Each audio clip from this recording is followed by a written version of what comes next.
So I had to make this video because I recently bought one of the XTEink X4s. I think that's how it's pronounced. Who can say? I recently bought this, and it has this ability to stick on the back of a cell phone like some electronic parasitic organism. There's a magnetic ring on the back, so it'll stick on the back of a cell phone. And this concept was a bit of a head scratcher to me because this is not a new idea. This is just an inelegant version of an older idea, in my opinion. Way back when I bought, I think it was about 2013, 2014, I bought this, a Yotaphone 2. And yes, it's a cell phone you've probably never heard of. But the feature that immediately made me pull this out of a drawer, dust it off, charge it up, I did that because what is on the back of this cell phone, and that's an e-ink screen built in. It's quite smooth. There's no edges here. It's all just quite built in. It looks pretty great, frankly, especially for its time. It was very unique.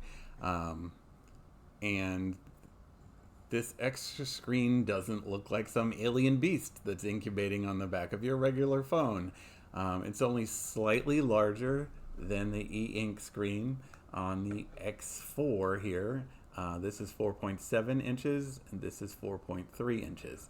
The Yotaphone e-ink screen also has a higher resolution.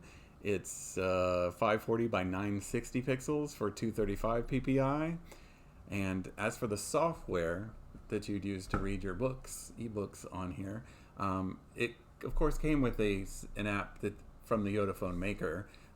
But any Android 6 app, because that was the last Android version supported on this phone, any e-reader app on Android 6 would show on the back of this e-ink screen, on either screen, on the front or the back. Basically anything that showed up on the phone you could put on the e-ink screen on the Yotaphone. So the last thing that's also pretty surprising was that this is a touch screen. Touch sensitive. Let's see, let me unlock it. Please hold. Okay, so now it's Unlocked, and you can see that it's a little slow. This phone, it seems to be having some memory issues right now, so everything's a little bit slower than it normally is. But as you can see, it swipes and whatnot. It works just like a regular e-ink screen with touchscreen.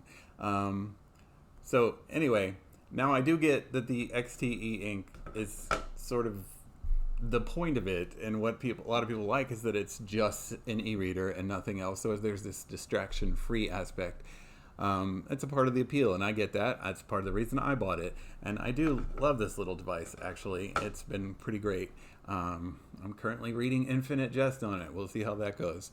But like I said, slapping this on the back of a regular cell phone, it's kind of odd looking. Doesn't look all that nice.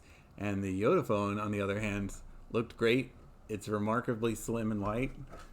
I mean, let's look at the two. It's really not that much different.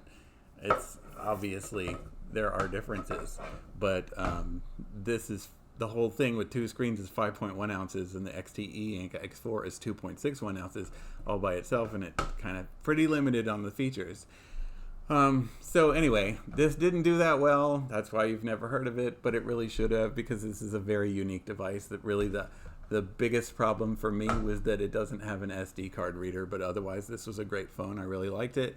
It just got too old to use, and so they didn't get the credit they deserve.